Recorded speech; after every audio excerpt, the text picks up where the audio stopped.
হে তরুণ যুবকেরা, তাহলে সুলাইমান নবীর শত্রু একটা বদমাইশ জিন। খুবই সংক্ষেপ করে বলি, সর্বদা পেছন পেছন থাকতো, সুযোগ খুঁজত কিভাবে আংটিটা একবার হাত থেকে পাওয়া যায়। হে তরুণ যুবকেরা, হে আমার বন্ধুরা, শুনে রেখে দেন, জেনে রেখে দেন।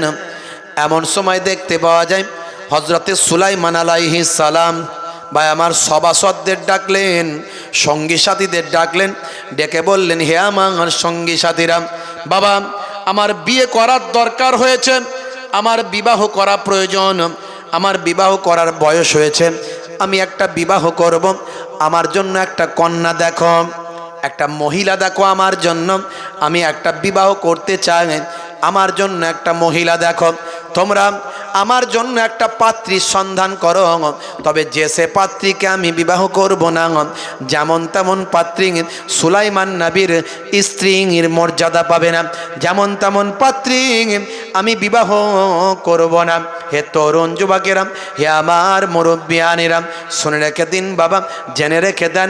এমন সময় দেখতে পাওয়া যায় হযরতে সুলাইমান আলাইহিস সালাম জানিয়ে দিলেন কেমন পাত্রী হবে। হে সভাসদরা, হে আমার সঙ্গী সাথীরা, হে আমার রাজ দরবারের মানুষেরা, কেমন পাত্রীকে আমি বিবাহ করব সেটা আমি তোমাদের মাঝখানে জানিয়ে দিই। পাত্রীর 4টে গুণ দেখবে বাবা। কি কি গুণ দেখবো হুজুর? 1 নাম্বার হলো আমানতদারি, 2 নাম্বার হলো দিনদারি, 3 নাম্বার হলো পরহেজগারি, আর 4 নাম্বার হলো সুন্দরী।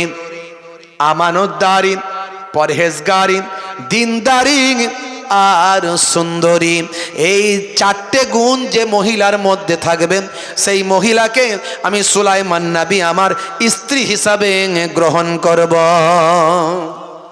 সঙ্গীরা সব বেরিয়ে পড়ল সুলাইমান নবীর পাত্রী খোঁজার জন্য। আল্লাহর নবীও বিবাহের ক্ষেত্রে বলেছেন কেমন মেয়েকে বিবাহ করবে, কেমন পাত্রী বিবাহ করবে, আল্লাহর নবী জানিয়ে দিয়েছেন। আমরা তো ওসব কেয়ার করি না, লক্ষ্য করি না, এই জন্য ভবিষ্যতে অনেক অসুবিধা হয়, ভবিষ্যতে অনেক মনোমালিন্য দেখা দেয়। যেমন তেমন পাত্রী, যেমন তেমন পাত্র, কেমন পাত্র কেমন পাত্রী আপনাকে বিবাহ করতে হবে সব নবী বলে দিয়েছেন। ইসলাম কমপ্লিট রিলিজিয়াস, একটা পরিপূর্ণ ধর্ম হলো ইসলাম। খুব সংক্ষেপে বলবো, লম্বা চওড়া নয়। কেমন পাত্রী আপনি বিবাহ করবেন শুনে রেখে দেন। আল্লাহর নবীর হাদিস, সহিহুল বুখারী 5090 নম্বর হাদিস, হযরতে আবি হুরায়রা থেকে বর্ণিত হাদিসটা। আনাবি হুরায়রা আনিন নবী সাল্লাল্লাহু আলাইহি ওয়াসাল্লাম ক্বালা তুনকাহুল মারআতু লিআরবাইন। ভাই আমার, যখন আপনি নেকাহ করবেন, বিবাহ করবেন, আল্লাহর নবী বলেন 4টে জিনিস মহিলার মধ্যে দেখবেন। একটা হলো লে মা লেহা অলে হেসাব অলে হাসাবে হাম অলে ও জামা লেহাম অলে দিন হাম। হে তরুণ যুবকেরা, মালের বাড়াবাড়ি দেখবেন, সম্পদ, পাত্রীর বাপের বা পাত্রীদের যেমন একটা সম্পদ থাকবে, পাত্রর যেন সম্পদ থাকে, সম্পদের বাড়াবাড়ি প্রায় সমান সমান কাছাকাছি দেখবেন। 2 নাম্বার হলো ওয়ালে হাসাবে হাম, ভাই আমার নাসাব বংশটা দেখবেন একেবারে যেন উচ্চ ভালো বংশ আর একেবারে খারাপ বংশ না হয়, বংশের একটা বাড়াবাড়ি সমান সমান দেখা দেখি করার চেষ্টা করবেন। 3 নাম্বার হলো ওয়া জামালিহা, সৌন্দর্য দিক থেকে আপনি দেখবেন সুন্দর যেন হয়, পাত্রী সুন্দর, ছেলে যেমন সুন্দর, মেয়ে যেমন সুন্দর, সৌন্দর্যের বাড়াবাড়িটা যেমন হয় এটা আপনি দেখবেন 3 নাম্বার। 4 নাম্বার ওয়ালে দিন হা, এবং ধর্মের ব্যাপারে, দিনদারির ব্যাপারে, পরহেজগারির ব্যাপারে আপনি দেখে নেবেন। এই 4টে জিনিস যদি পাত্র পাত্রীর প্রায় সমান সমান কাছাকাছি হয় তাহলে সেই সংসার বেশি সুখময় হওয়ার সম্ভাবনা থাকে। হে তরুণ যুবকেরা, তবে ভাই আমার সবচেয়ে বেশি গুরুত্ব দেওয়া হয়েছে দিনদারিকে, পরহেজগারিকে। দিনদারি পরহেজগারি যদি পাও, অন্যগুলোই যদি একটু একটু সমস্যাও হয় কোনো অসুবিধা হবে না। অবশ্যই পাত্রী যখন বিবাহ করবে যেন পর্দানাসীন হয়, যেন আমলওয়ালা হয়, যেন নামাজি হয়। মুসলমানের নারী করছে বাড়াবাড়ি, চালাচ্ছি স্কুটি গাড়ি, গায়ে নাই ওড়না, বলছে আমার দিকে দেখ না, চুল করতে কালার যাচ্ছে বিউটি পার্লার, নাম ছিল জরিনা হয়ে গেল করিনা। আছে না নাই? মুসলমানের নারী। হে যুবকেরা, হে আমার বন্ধুরা, শুনে রেখে দিন বাবা, জেনে রেখে দেন। হে জওয়ান যুবকেরা, হযরতে সুলাইমান নবীর পাত্রী খোঁজাখুঁজি শুরু হয়ে গেল। ভাই আমার সৈন্য সামন্ত উজির নাজির চারিদিকে ঢেরা পেটে সুলাইমান নবী কেমন পাত্রী বিবাহ করবেন সব জানিয়ে দিল। একজন জেলে সেই পথ দিয়ে যাচ্ছিল, জেলে যখন জানতে পারল সুলাইমান নবী, সুলাইমান পয়গম্বর বাদশাহ এমন কন্যাকে বিবাহ করতে চান যার 4টে গুণ থাকবে, সেই জেলে চিন্তা করলো, হাই রে হাই, আমি একজন জেলে তাই, কিন্তু আমার বাড়িতে যে কন্যাটি আছে তার এই 4টে গুণই আছে, কিন্তু আমি জেলে, তা আমি জেলের মেয়েকে কি আর বাদশাহ বিবাহ করবেন? এটা হতে পারে? চিন্তায় পড়ে গেল। মনে মনে আবার বাপ তো ভাবছেন যদি হয়, আহা সুলাইমান নবীর যদি জামাই হতে পারতাম, হ্যাঁ, কাল কায়ামতের দিনে অন্তত সুলাইমান নবীর শ্বশুর হিসাবে অন্তত আমার সম্মান তো কিছু একটা হতো। এত বড় পয়গম্বরের শ্বশুর বলে কত একটা সম্মান হতো না? হতো না? যদি হতে পারতাম।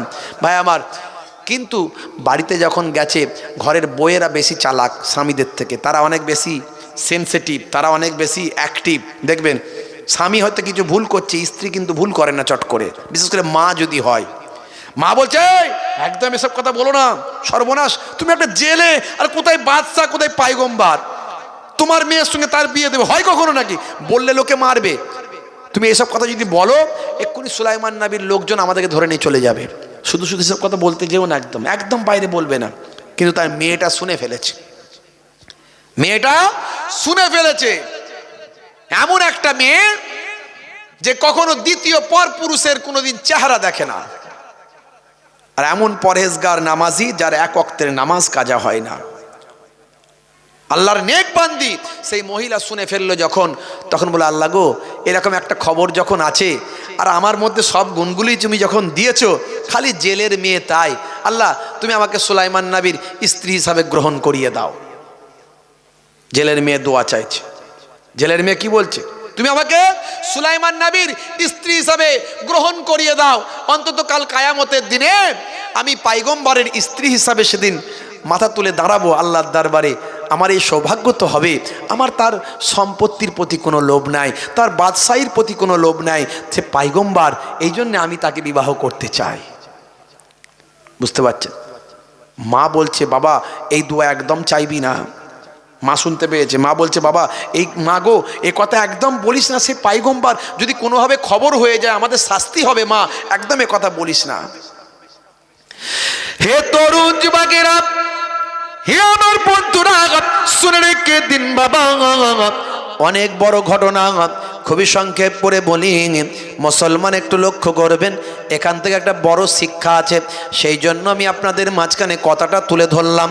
অন্যদিন অনেক নামাজের কথা বলেছি, অনেক সুন্নতের কথা বলেছি, অনেক বিজ্ঞান বাস্তবতা ইতিহাসের কথা বলেছি। আজ ওদিকে বেশি যাচ্ছি না। মনে রাখবেন বাবা, কোরআন মাজিদের কথা যতই বলবো ততই ভালো লাগবে। হে তরুণ যুবকেরা, কোরআন মাজিদ যত দিন যাচ্ছে তত বাস্তবে মানুষের কাছে আরও প্রাসঙ্গিক হচ্ছে, আরও বেশি করে মানুষ কোরআন মাজিদকে বোঝার চেষ্টা করছে। আমি আপনাদের মাঝখানে এর আগে বিবৃতি দিয়ে বলেছি কিনা জানি না, ইন্টারনেটে আছে দেখবেন, আমি বলার চেষ্টা করেছি। বাপ, হে তরুণ যুবকেরা, হে আমার বন্ধুরা, শুনে রেখে দিন, জেনে রেখে দিন ভাইরা আমার, তরুণ যুবকেরা, একজন বিচারপতি, জম্মু কাশ্মীরের একজন বিচারপতি বাবা, ভাই আমার তরুণ যুবকেরা, তিনি কোরআন দিয়ে বিচার করেছেন। হে তরুণ যুবকেরা, হে আমার বন্ধুরা, শুনে রেখে দিন, জেনে রেখে দিন, মুসলমান কোর্টের হাইকোর্টের নাম হলো জম্মু কাশ্মীর হাইকোর্ট। সেখানে 43 বছরের একটা মামলা বিচার করছিলেন বিচারপতি। বিচারপতির নাম কি বাবা? বিচারপতির নাম হলো বিনোদ চ্যাটার্জি কৌর, বিচারপতির নাম। আর বিচার করছিলেন কার? একজন মুসলিম ভাই, তিনি আবার হাজি সাহেব, তিনি আবার নামাজি পরেশগার, তার নাম হলো আব্দুল গফফার। কি কেস নিয়ে বিচার করছিলেন? কেসটা হলো তিনি তার বোনকে 43 বছর ধরে সম্পত্তি থেকে বঞ্চিত করেছেন। ইসলামে বোনের সম্পত্তির হক কোরআন মাজিদে ইসলামে দেওয়া হয়েছে কিনা বলেন? ইসলামে বোনের অধিকার দেওয়া হয়েছে না হয়নি? যেটা হয়েছে না হয়নি? হ্যাঁ, কিন্তু বেশিরভাগ দেখবেন ভাইয়েরা বোনেদেরকে ঠকিয়ে দেয় কিছু টাকা পয়সা দিয়ে। তুই আমার ভালো বোন, তুই আমার অমুক, তুই আমার তমুক, তুই তো আমার কাছে এসে থাকবি, তোর পাওনাটা নিস না, আমি তোকে এই টাকা পয়সাটা দিচ্ছি, এই করছি সেই করছি, ভুল ভাল বুঝিয়ে দিয়ে বোনের সম্পত্তি থেকে বঞ্চিত করে। করে না? করে না? 43 বছরের মামলা জম্মু কাশ্মীর হাইকোর্টে উঠেছে। বিচারপতি বিচার করছেন। বিচারপতি একজন অমুসলিম হিন্দু ভাই, নাম হলো তার কি? নাম হলো বিনোদ চ্যাটার্জি কৌর। আর কার বিরুদ্ধে মামলা? আব্দুল গফফার। তিনি একজন হাজি সাহেব, নামাজি দাঁড়িওয়ালা সুবি সাহেব। তার বোন মামলা করেছে, আমার অধিকার আমার ভাই দেয়নি। 43 বছর পর মামলা উঠেছে। হে তরুণ যুবকেরা, জম্মু কাশ্মীর হাইকোর্টের বিচারপতি বলছেন, হে আব্দুল গফফার, আপনি একজন হাজি সাহেব, একজন ধর্মভীরু মানুষ, একজন নামাজি মানুষ, আপনার বিচার করার জন্য আমাকে কোরআন পড়তে হলো। আপনার বিচারটা করার জন্য আমাকে কোরআন পড়তে হলো। আপনি একজন ধর্মভীরু মানুষ হয়ে সব বিষয়ে আপনি ধর্ম পালন করেন, আর বোনের অধিকার, বোনের হক দেওয়ার ব্যাপারে কেন ধর্ম কেন পালন করেন না? একটু আপনি আমাকে বলবেন, আল্লাহর কোরআন যেখানে হক দিয়েছে আপনি কেন দেবেন না? আপনি সব বিষয়ে কোরআন মানেন, বোনের অধিকার দেওয়ার ব্যাপারে কোরআন কেন মানেন না? হে আব্দুল গফফার, আপনি একজন ধার্মিক মানুষ, নামাজি মানুষ, আপনি এত বড় একজন হাজি সাহেব মানুষ, সব বিষয়ে আপনার ধর্মকর্ম করেন, আর বোনের বিষয়ে, বোনের হক দেওয়ার ব্যাপারে আপনার ধর্ম কোথায় গেল? আপনার ইসলাম কোথায় গেল? আপনি কি কোরআন পড়েননি? আপনার বিচারটা করার জন্য আমাকে কোরআন পড়তে হয়েছে। শুনুন হে আব্দুল গফফার, হে হাজি সাহেব, শুনুন, আমি কোরআন মাজিদ পড়েছি। সূরার নাম হলো সূরা নিসা, আয়াত নাম্বার হলো 11। এই 11 নাম্বার আয়াতে আপনার আল্লাহ কোরআন মাজিদে কি বলছেন? ইউসিকুমুল্লাহু ফি আওলাদিকুম লিজ্জাকারি মিসলু হাজ্জিল উনসায়াইনি। হে তরুণ যুবকেরা, বিচারপতি কৌর আব্দুল গফফার হাজি সাহেবকে ব্যাখ্যা করে বললেন, শুনুন, সূরা নিসার 11 নাম্বার আয়াতে আল্লাহ বলছেন, পুত্র যা পাবে কন্যা তার অর্ধেকটা পাবে। জোরে হবে না? জোরে হবে না? ইসলামের বন্টন নীতি কত সুন্দর। আপনি বলবেন কন্যা অর্ধেক কেন পাবে? কারণ কন্যা তার শ্বশুর বাড়িতে গিয়ে সেখান থেকেও ভাগ পাবে, আর পুত্র আর কোথায় শ্বশুর বাড়ি থেকে পাবে না। তাই পুত্র, তাকে সংসার চালাতে হবে, তাকে দেখভাল করতে হবে, আল্লাহ তাকে ডবল দিলেন, আর কন্যাকে দিলেন তার অর্ধেক। পুত্র যা পাবে তার কন্যা পাবে, তার বোন পাবে অর্ধেক।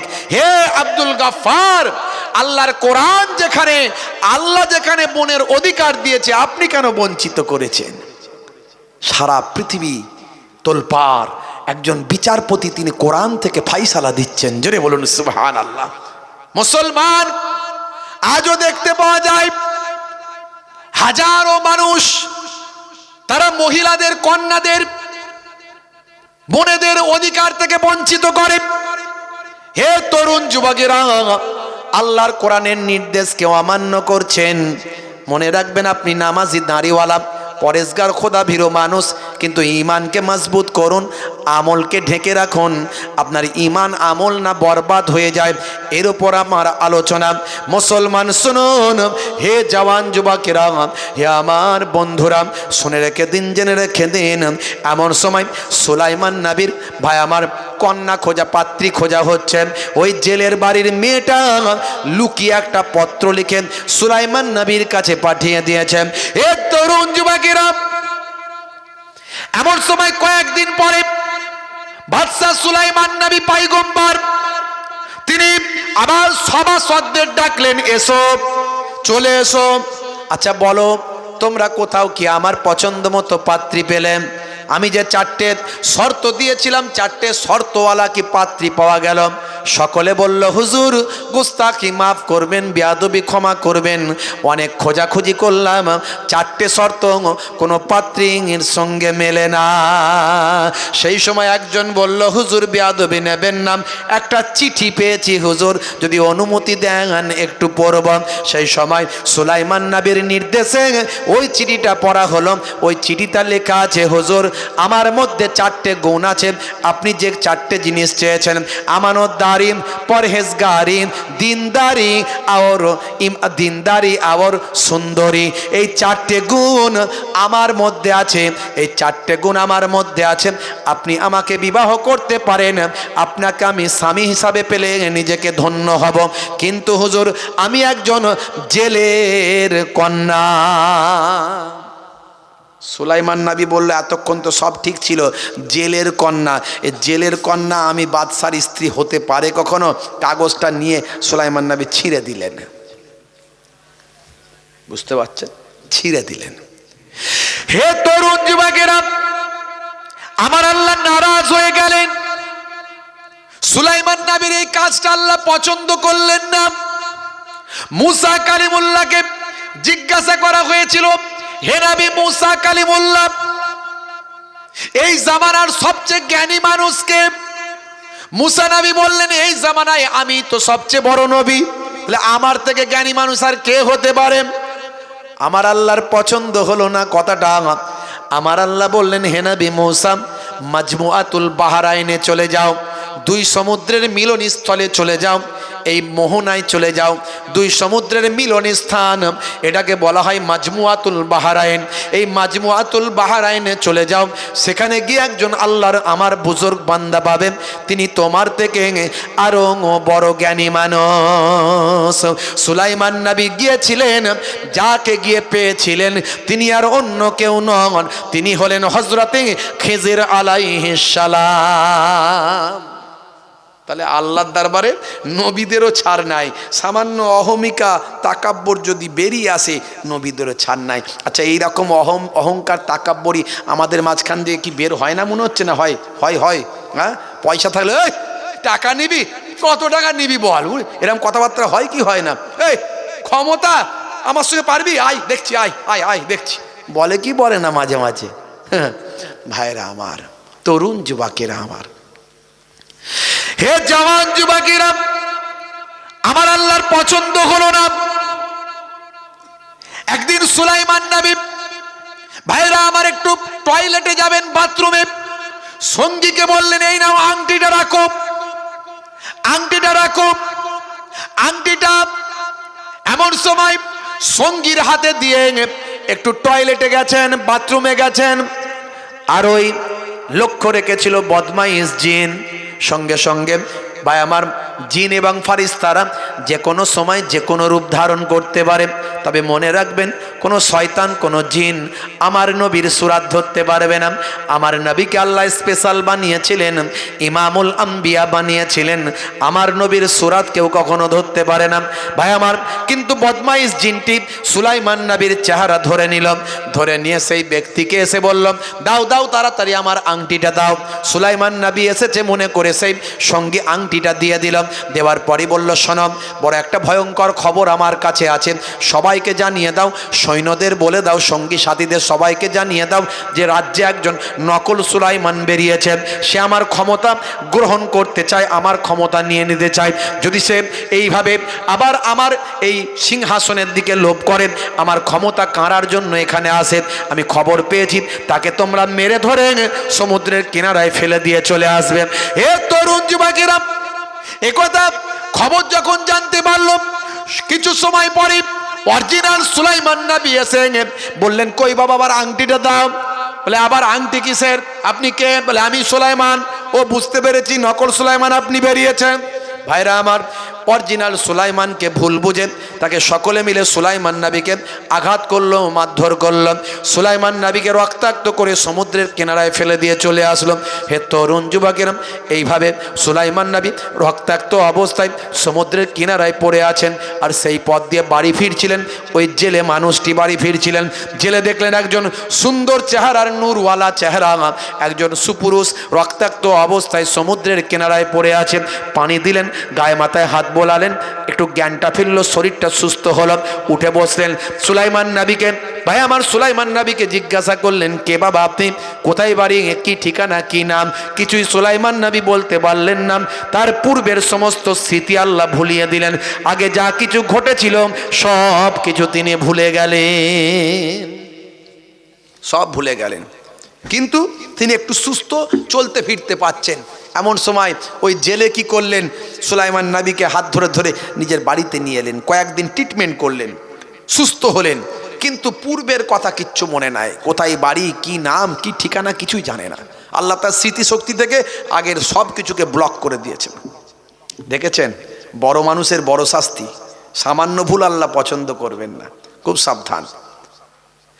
হে তরুণ যুবকেরা, হে আমার বন্ধুরা, শুনে রেখে দিন বাবা, জেনে রেখে দেন। হে মুসলমান, বেশ কিছুদিন কয়েকদিন থাকার পরে সুলাইমান নবী বড় পরহেজগার মানুষ, বড় আল্লাহর নেক বান্দা, বড় নামাজি, বড় দিনদারি পরহেজগারি তার মধ্যে। এইরকম সুপুরুষ, এরকম জওয়ান মানুষ, তিনি আল্লাহর ইবাদতে মাশগুল। জেলের স্ত্রী বা আমার সুলাইমান নবীর ইবাদত বন্দেগী দেখে বড় পছন্দ হলো। এমন সময় জেলে বললেন, বাবা ছেলে, তোমার বাড়ি, নাম ঠিকানা কিছুই তো বলতে পারছো না, তুমি এখন সুস্থ হয়েছ, আমার একজন লোক লাগবে। আমার মাছ ইদানিং অনেক উঠছে, অনেক ইদানিং আমার জালে অনেক মাছ পড়ছে, আমার একজন লোক লাগবে। যদি আজ থেকে তুমি আমার সঙ্গে চাকরি করো, আমার কাজেতে যোগ দাও, তোমাকে আমি মাসেতে 200 দেরহাম করে দেব। 200 দেরহাম স্বর্ণ মুদ্রা আমি তোমাকে দেব, মাসে মাসে 200 টাকা করে তুমি পাবে। সুলাইমান নবী চিন্তা করলেন, আমার ঘর বাড়ি ঠিকানা, পূর্বপুরুষের পরিচয় আমার তো কিছুই মনে নাই, সব ভুলে গেছি, আমি জানি না। ঠিক আছে, এইভাবেই চলুক। সুলাইমান নবী ওই জেলের অ্যাসিস্ট্যান্ট হিসাবে মাছ ধরার কাজে লিপ্ত হয়ে গেলেন। 1 বছর ওদিকে রাজত্ব করছে বদমাইশ জিন, বুঝতে পারছেন? সুলাইমান নবীর চেহারা ধরে রাজত্ব করছে বদমাইশ জিন। হে তরুণ যুবকেরা, রাজ্যের মধ্যে অরাজকতা তৈরি হলো, রাজ্যের মধ্যে অস্থিরতা তৈরি হলো। সমস্ত কিছু সম্পত্তির মাল সম্পদের নিত্য প্রয়োজনীয় জিনিসের দাম বেড়ে গেল। মানুষে মানুষে মারপিট, হানাহানি, খুনোখুনি বেড়ে গেল, অন্যায় অবিচার বেড়ে গেল। মানুষজন চিন্তা করলো, এত বছর ধরে সুলাইমান নবী চালিয়েছেন, কত সুন্দর দেশ চলেছে, এখন কি যে হলো, সুলাইমান নবী কিছু করছেন না, এত অন্যায় অত্যাচার পাপাচার রাজ্যের মধ্যে হচ্ছে, সুলাইমান নবী তো কোনো ফাইসালা করছেন না, কোনো ব্যবস্থা নিচ্ছেন না, উদ্যোগ নিচ্ছেন না। মানুষজন চিন্তিত হয়ে পড়ল, বিস্মিত হয়ে পড়ল, কি যে হবে, কি হবে, এই আহাজারি করতে লাগলো। একটা ভালো জেন ছিল সুলাইমান নবীর ভক্ত, সে চিন্তা করল, মানুষের এই আহাজারি শুনতে পেলাম, জানি না সুলাইমান নবী কেন এরকম করছেন, কি ব্যাপার, দেখি তো একটু রাজ দরবারে গিয়ে একটু সুলাইমান নবীর সঙ্গে সাক্ষাৎ করে আসি, একটু খোঁজ খবরটা নিয়ে আসি।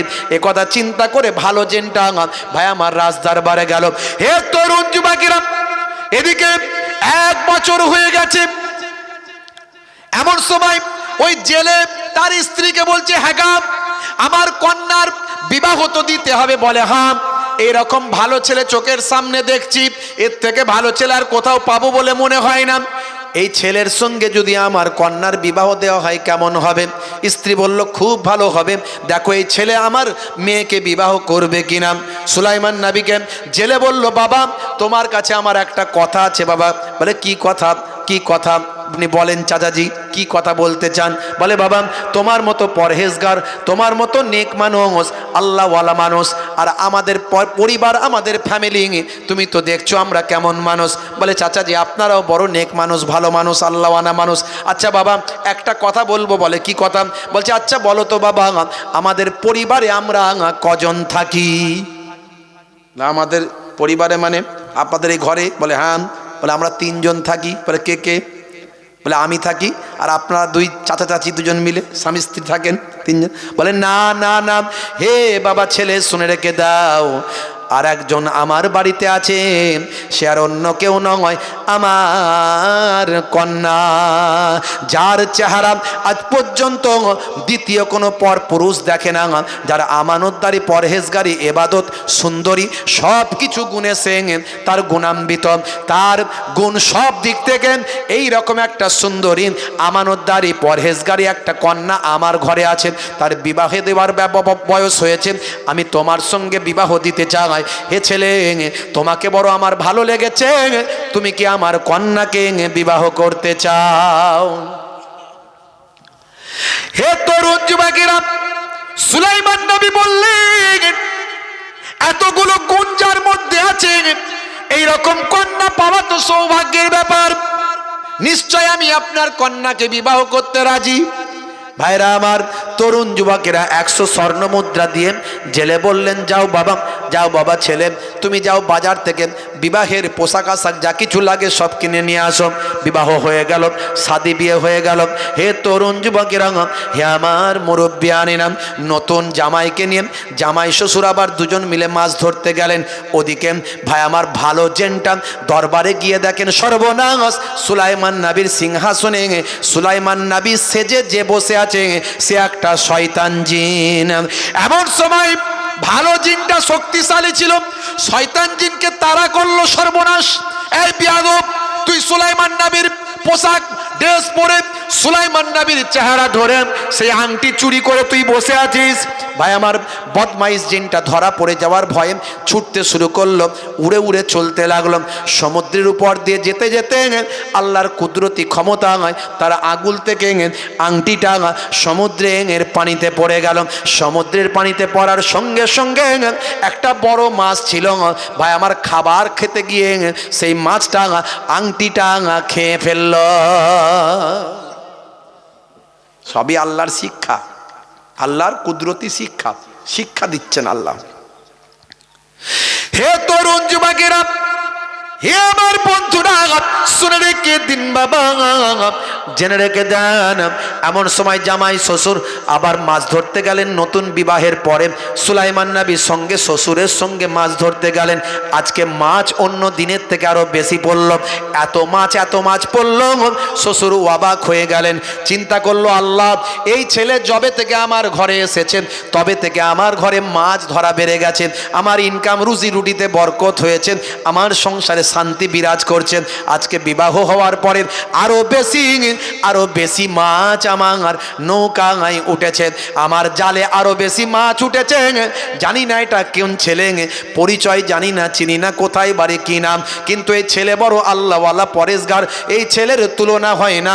যেদিন থেকে আমার ঘরে এসেছে সেদিন থেকে শুধু বরকত আর বরকত হয়। এ তরুণ যুবকেরা, হে আমার বন্ধুরা, এই মাছগুলো এবারে যে উঠেছে এর মধ্যে সেই বড় মাছটা উঠেছে, এবার জালেতে সেই বড় মাছটা উঠেছে। সুলাইমান নবীর শ্বশুর চিন্তা করলেন, এত মাছ আমি কি করব, সব বিক্রি করে দিই। বড় মাছটা চিন্তা করলেন, আমার নতুন জামাইকে তো আমি গরিব মানুষ, ভালো কিছু উপহার দিতে পারিনি, ভালো কিছু খাওয়াতেও পারিনি, আমি একজন জেলে মানুষ, বড় মাছটাকে বাড়ি নিয়ে যাই। সব মাছগুলো বিক্রি করলেন, বড় মাছটা বাড়ি নিয়ে গিয়ে মেয়ের হাতে দিলেন, দিয়ে বললেন, মারে মা, আমার নতুন জামাইকে ভালো করে খাওয়াতে পারি না, ভালো কিছু দিতে পারি না, এই নিয়ে একটা বড় মাছ নিয়ে এসেছি আজকে, এই মাছটা তুই নিজে হাতে রান্না করে তোর স্বামীকে, আমার জামাইকে ভালো করে আপ্যায়ন করে খাওয়া। হে তরুণ যুবকেরা, ওই মহিলা মাছটা যখন কাটতে কাটতে দেখে আল্লাহর কুদরতি আংটিটা ভাই আমার মাছের পেট থেকে বের হয়ে গেছে। ওই মেয়ে চিন্তা করলো, এত সুন্দর আংটি, এ তো অলৌকিক আংটি, এই আংটি তো জীবনে কোনোদিন চোখে দেখিনি, কি সুন্দর, এরকম আংটি আমার চোখে পড়ে না। আরে আমার স্বামীকে তো আমি উপহার দেওয়ার মতো কিছু নাই, আমি গরিব মানুষের মেয়ে, এক কাজ করি, এই আংটিটা আজকে আমি আমার স্বামীকে উপহার দেব। জোরে হবে না? হে তরুণ যুবকেরা, হে আমার বন্ধুরা, শুনে রেখে দিন বাবা, জেনে রেখে দেন, খাবার দাবারের ব্যবস্থা করা হয়েছে, আপ্যায়ন হয়েছেন, স্বামীকে প্রাণ ভরে খাওয়াচ্ছে তার স্ত্রী, বড় মাছ দিয়ে খাওয়াচ্ছেন। খাওয়ার সময় বলে তোমার হাতটা দেখি, হে আমার প্রিয়তম স্বামী, আপনি গরিবের কন্যা, জেলের কন্যা, আমার আপনাকে উপহার দেওয়ার মতো তেমন কিছু না হয়, কি উপহার আপনাকে দেব? আল্লাহর কুদরতি ক্ষমতায় আমি একটা জিনিস পেয়েছি, এই যে মাছটা আপনাকে খাওয়াচ্ছি, এই মাছের পেট থেকে একটা আংটি আমি পেয়েছি, এই আংটিটা আমি আপনাকে পরিয়ে আপনাকে উপহার দিতে চাই। এমন সময় সুলাইমান নবী হাতটা পেতেছেন, ওই আল্লাহর মুজিজাওয়ালা অলৌকিক আংটিটা তার হাতের আঙুলে পরিয়ে দেওয়া হয়েছে। দেওয়ার সঙ্গে সঙ্গে সুলাইমান নবীর পূর্বের সমস্ত ঘটনা স্মৃতি সব ফিরে চলে আসে। বাদশাহী ক্ষমতা সুলাইমান নবী তৎক্ষণাৎ ফিরে পান। সুলাইমান নবী তখনই মনে পড়ে, আরে বাবা, আমি তো বাদশাহ। আংটি হাতে দেওয়ার সঙ্গে সঙ্গেই সব কিছু মনে পড়ে গেছে, আর সব ক্ষমতা সেই শরীরে, সেই রকম শক্তি পাওয়ার, সেই মনোবল, সেই সতেজতা সব চলে, আরে আমি তো বাদশাহ, আমি এখানে কেন? আল্লাহর কাছে সিজদায় পড়ে গেছে, আল্লাহ, এ আল্লাহ, তুমি আমাকে কোথায় নিয়ে এলে? তুমি কোথায় নিয়ে এলে? তোমাকে এইভাবে কোথায় নিয়ে এলো আল্লাহ? মনে পড়ে গেছে আমি একটা জেলের মেয়ের চিঠিকে ছিঁড়ে দিয়েছিলাম, সে আমাকে বিবাহ করতে চেয়েছিল, সে বলেছিল আপনার পছন্দ মতো 4টে গুণই আমার মধ্যে আছে, কিন্তু আমি একজন জেলের মেয়ে, আমি তখন জেলের মেয়ে বলে ছিঁড়ে দিয়েছিলাম। আহারে, সে ছিঁড়ে দেওয়াটা আমার আল্লাহ পছন্দ করেননি, আমাকে ওই জেলের মেয়ে দোয়া চেয়েছিল, এ আল্লাহ, হয় তুমি সুলাইমান নবীকে এই ধনী অবস্থায় আমাকে তার সঙ্গে বিবাহ করিয়ে দাও, আর না হলে সেটা যদি না হয় তাকে গরিব বানিয়ে আমার সঙ্গে বিবাহ দাও। আরে সেই মহিলা বলেছিল, সেই মহিলার দোয়া কবুল করে আল্লাহ আমাকে জেলের বাড়িতে গরিব অবস্থায় পাঠিয়ে জেলের মেয়েকে আমার স্ত্রী হিসাবে বরণ করিয়ে দিয়েছেন। ভাই আমার, সুলাইমান নবী আল্লাহর দরবারে সিজদায় পড়ে গেলেন, স্ত্রীকে নিয়ে রাজ দরবারে গেলেন, আবার সমস্ত মানুষ চিনতে পারল, সুলাইমান নবী আবার বাদশাহী শুরু করলেন। ভাইরা আমার, এইখান থেকে আমার আলোচনায় এটাই উঠে এলো, কোনো রকম অহমিকা, সামান্য তাকাব্বর আমাদের জীবনকে বদলে দিতে পারে। আমার আপনাকে আল্লাহ রাব্বুল আলামিন ধ্বংস করে দিতে পারেন, নবীদের পর্যন্ত ছাড় দেননি। বন্ধুরা আমার, তরুণ যুবকেরা আমার, আপনার ইবাদত, আপনার নামাজ, আপনার তেলাওয়াত, আপনার জিকির, আপনার ফিকির যতটা আছে, যেন সেটা নষ্ট না হয়ে যায়, এটা বেশি বেশি মাথায় রাখবেন।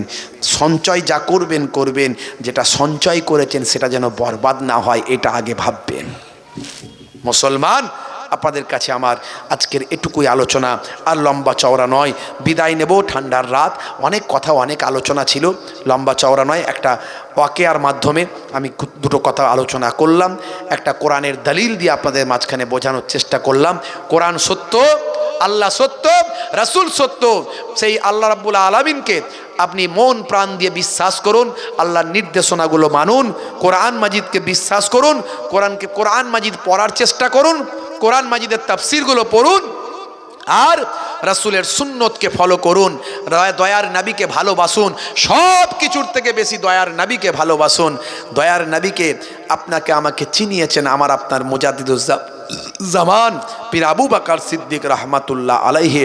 তিনি সমস্ত মাসলা মাসাইল কিভাবে হবে, যেখানে যেখানে ডাউট আছে, বিতর্ক আছে, যেখানে যেখানে পরিষ্কার নেয়, সেগুলোকে আপনারা আমার কাছে ব্যাখ্যা করে পরিষ্কার করে দিয়েছেন, এবং নবী প্রেম, আল্লাহ প্রেম কেমন হবে সব শিখিয়ে দিয়েছেন। সে মুজাদ্দুজ জামানের ছাতার তলায় থেকে সুন্দরভাবে আমরা যেন জীবনযাপন করতে পারি। যে বসিরার আল্লামা হুজুর ভাই আমার মুজাদ্দুজ জামানের হাতে হাত দিয়ে দাস্তে বায়াত ছিলেন, মইজুদ্দিন হামিদি সাহেব হুজুর, নেসারউদ্দিন আহমদ সাহেব হুজুর, ডক্টর মোহাম্মদ শহীদুল্লাহ হুজুর, আব্দুল মাহবুদ সাহেব হুজুর, ভাইরা আমার পীরনগরী হুজুর, যত আপনার 5 হুজুর, যত আল্লাহর ওলি বান্দারা মুজাদ্দুজ জামানকে ভাই আমার বট গাছ মনে করে, ছাতা মনে করে, তার নিচে আশ্রয় নিয়ে তার মাসালাগুলো, তার ব্যাখ্যাগুলো গ্রহণ করেছিলেন। মুজাদ্দুজ জামান যেমন তেমন আলেম ছিলেন না, শুধু 6টা হাদিসের, আমরা সব যত বক্তা আলেম মাওলানা সব 6টা হাদিস পড়েছে, 86টা হাদিস, 6টা হাদিসের পরে তার সানাদ পেয়েছে। আর মুজাদ্দুজ জামান 6টা হাদিস তো বটেই, মদিনা শরীফ থেকে 40টা হাদিস শেষ করে তার সানাদ নিয়ে হিন্দুস্তানের জমিনে এসেছিলেন।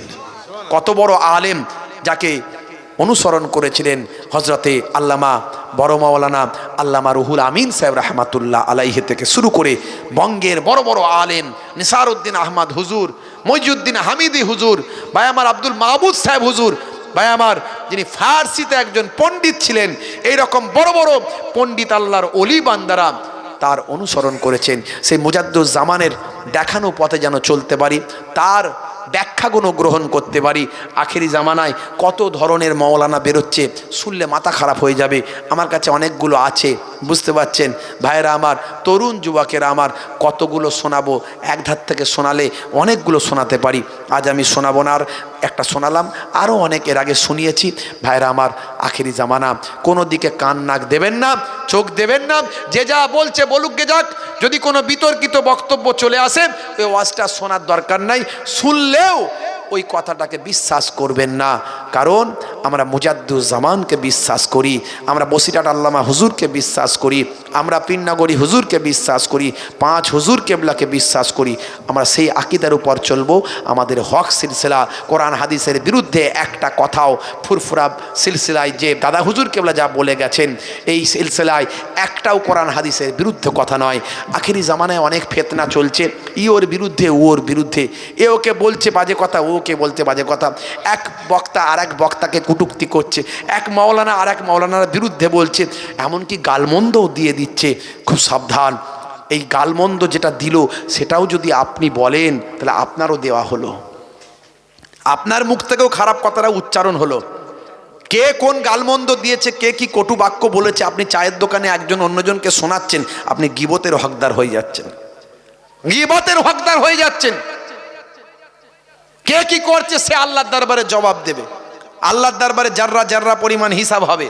কাউকে আল্লাহ ছাড়বেন না, যত বড়ই মাওলানা হোক, হুজুর হোক, পীর সাহেব হোক, মুফতি সাহেব হোক, হাজি সাহেব, গাজী সাহেব হোক, কাউকে আল্লাহ ছাড়বেন না। নাফসের গোলামি করে ফেললে আল্লাহ ছাড়বে না। নবীদের ছাড়েননি, নবীদের ছাড়েননি। আর আমি আপনি কোথাকারের কে, কত বড় হুজুর, কত বড় পীর সাহেব হয়েছি। ভাইরা আমার, তরুণ যুবকেরা আমার, আল্লাহ যাকে ঘাড় ধরে তুলবে তাকে কেউ ঠ্যাং ধরে নামাতে পারবে না। কাউকে ভোট দিয়ে কিছু হবে না, ভোট দিয়ে পীর সাহেব বানানো যাবে না। পীর, অলি, আউলিয়া এগুলো আল্লাহর দেওয়ার জিনিস। আর এই হুজুরের ছেলেই হুজুর হবে, পীর সাহেব হবে, এটাও কোরআন হাদিসে কোথাও পাওয়া যাবে না। আপনার ঘরের ছেলেটাকেও আল্লাহ হুজুর বানাতে পারে, পীর বানাতে পারে, অলি বানাতে পারে। ওসব বাজে কথা রাখেন। এসব কথা নিয়ে গীবত, শেকায়েত, চগলখড়ি করবেন না বাপ। এই কথাগুলো নিয়ে বাজারে বাজারে আলোচনা করবেন না। যে করছে সে করুক গে যাক, যারা করছে তারা জানে, জেনে শুনে করছে, বুঝতে পারছেন। মানুষ যখন আত্মকেন্দ্রিক হয়ে যায়, একটা মোহের মধ্যে চলে যায়, তখন সবকিছু ভুলে যায়, সবকিছু ভুলে যায়। আপনি ভুলবেন না। আপনি দাদা হুজুর পীর কেবলাকে দেখুন।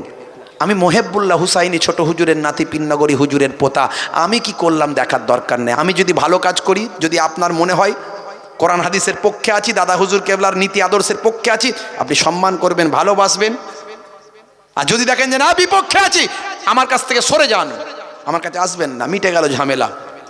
এগুলো নিয়ে দ্বন্দ্ব, দলবাজি এসব করে ধ্বংসপ্রাপ্ত হয়ে যাব আমরা। আল্লাহ আমাদের হেফাজত করেন, বলুন আল্লাহুম্মা আমিন, বলুন আল্লাহুম্মা আমিন। এই রকম করে অনেক ধ্বংস হয়ে গেছে, অনেক কম বরবাদ হয়ে গেছে। আমাদের নবীর খাতিরে আমাদেরকে আল্লাহ এখনো হেফাজত করছেন। আমার নবী দোয়া চেয়েছিলেন, আল্লাহ একসঙ্গে ধ্বংস এদের করবেন না, আমার উম্মতকে আপনি একসঙ্গে ধ্বংস করবেন না। আল্লাহ বলেছেন, হে নবী আপনার দোয়া কবুল করেন না। নূহ নবীর জামানায় একসঙ্গে সবাইকে পানিতে ডুবিয়ে আল্লাহ ধ্বংস করেছেন। দাউদ নবীর জামানায় একসঙ্গে সবাইকে বানর বানিয়ে দিয়েছেন। লূত নবীর জামানায় একসঙ্গে সবাইকে মাটির তলায় তলিয়ে দিয়েছেন। আমরা এমন কিছু বিরাট ভালো ভালো কাজ করি না যে আল্লাহ আমাদেরকে হেফাজত করছেন, খালি নবীর ওসিলায় হেফাজত করছেন। বাপেরা আমার, ভুল ভ্রান্তি হলে ক্ষমা করবেন। আমি ছোট মানুষ, ক্ষুদ্র মানুষ, দুটো কথা বলে মানুষকে ঐক্যবদ্ধ করার চেষ্টা করি, নামাজি, দিনদার, পরেশগার বানানোর চেষ্টা করি, আর নিজেও সেটা আমল করার চেষ্টা করি। আল্লাহ রাব্বুল আলামিন আমাদের প্রত্যেককে যেন কবুল ও মঞ্জুর করেন, বলুন আল্লাহুম্মা আমিন। চারিদিকে ঘিরেছে আধার, কোনো দিকে পথ নাই, চারিদিকে ঘিরেছে কুফার, চারিদিকে ঘিরেছে কুফার। আল্লাহুম্মা সাল্লি আলা, মোবাইলটা ওয়া আলা আলি সাইয়্যিদিনা, মোবাইলটা পকেটে রাখেন। দয়ার নবী গো আমার ময়ার নবী গো, সব ছাড়িব কিন্তু তোমায় ছাড়তে পারি না, সব ছাড়িব কিন্তু তোমায় ছাড়তে পারি না। ছাড়িনি ছাড়ব না ছাড়তে পারি না, সব ছাড়িব কিন্তু তোমায় ছাড়তে পারি না। আল্লাহুম্মা সাল্লি আলা সাইয়্যিদিনা মাওলানা মুহাম্মাদ ওয়া আলা আলিহি।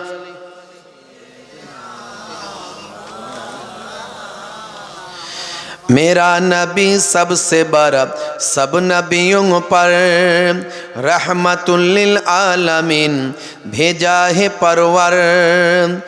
मेरा नबी सबसे बड़ा सब नबियों पर रहमतुल लिल आलमीन भेजा है परवर।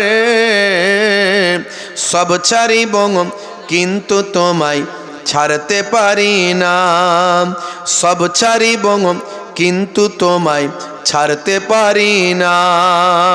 আল্লাহুম্মা সাল্লি আলা সাইয়্যিদিনা মাওলানা মুহাম্মাদ ওয়া আলা আলিহি।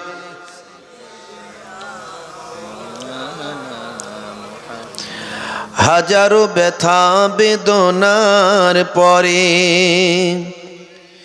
ফিরে আসুনি তুমি আপন ঘরে।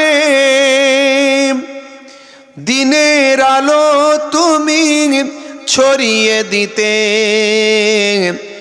চলে গেলে মদিনায় মক্কা ছেড়ে। হে রাসূল তোমাকে ভুলি আমি কেমন করে, হে রাসূল তোমাকে ভুলি আমি কেমন করে। হাজারো ব্যথা বেদনার পরে ফিরে আসনি তুমি আপন ঘরে। দিনের আলো তুমি ছড়িয়ে দিতে চলে গেলে মদিনায় মক্কা ছেড়ে। হে রাসূল তোমাকে ভুলি আমি কেমন করে, হে রাসূল তোমাকে ভুলি আমি কেমন করে। খে না খে দিন প্রচারের কাজে নিজেকে দিয়েছ বিলিয়ে। তায়েফের কাফেরেরা চিনল না এ আলো, দুষ্টু ছেলেদের পিছু দিল লেলিয়ে। খে না খে দিন প্রচারের কাজে নিজেকে দিয়েছ বিলিয়ে। তায়েফের কাফেরেরা চিনল না এ আলো, দুষ্টু ছেলেদের পিছু দিল লেলিয়ে। পাথরের আঘাতে ক্ষত বিক্ষত হয়ে সারা শরীর থেকে রক্ত ঝরে। হে রাসূল তোমাকে ভুলি আমি কেমন করে, হে রাসূল তোমাকে ভুলি আমি কেমন করে। হাজারো ব্যথা বেদনার পরে ফিরে আসুনি তুমি আপন ঘরে, দিনের আলো তুমি ছড়িয়ে দিতে, চলে গেলে মদিনায় মক্কা ছেড়ে হে রাসূল, তোমাকে ভুলি আমি কেমন করে, হে রাসূল তোমাকে ভুলি আমি কেমন করে। হেরার গুহায় তোমারই ধ্যান, আসমান থেকে নামে আল কোরআন, হেরার গুহায় তোমারই ধ্যান, আসমান থেকে নামে আল কোরআন, ভাঙলো সবার ভুল তোমারই পরে, আসল কোরআনের ছায়া তলে, ওমর খালিদ আলী আবু বকর ইসলামী ঝান্ডা নিল যে তুলে, আল আমিন তুমি ছিলে যে সদা, সকল মানুষের তরে, হে রাসূল তোমাকে ভুলি আমি কেমন করে, হে রাসূল তোমাকে ভুলি আমি কেমন করে। হাজারো ব্যথা বেদনার পরে ফিরে আসুনি তুমি আপন ঘরে, দিনের আলো তুমি ছড়িয়ে দিতে, চলে গেলে মদিনায় মক্কা ছেড়ে, হে রাসূল তোমাকে ভুলি আমি কেমন করে, হে রাসূল তোমাকে ভুলি আমি কেমন করে। আল্লাহুম্মা সাল্লি আলা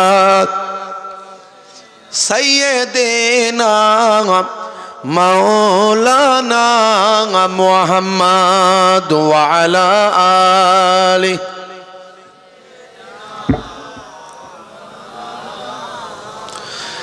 وقال الله تعالى في كلامه المجيد والفرقان الحميد لقد كان لكم في رسول الله أسوة حسنة. وقال الله تعالى أيضا في كتابه مخبرا إنما المؤمنون إخوة فأصلحوا بين أخويكم. وقال الله تعالى أيضا في كتابه مخبرا أطيعوا الله وأطيعوا الرسول وأولي الأمر منكم فإن تنازعتم في شيء فردوه إلى الله والرسول. وقال النبي صلى الله عليه وسلم سباب المسلم فسوق وقتاله كفر إلى آخر الحديث أو كما قال عليه الصلاة والسلام.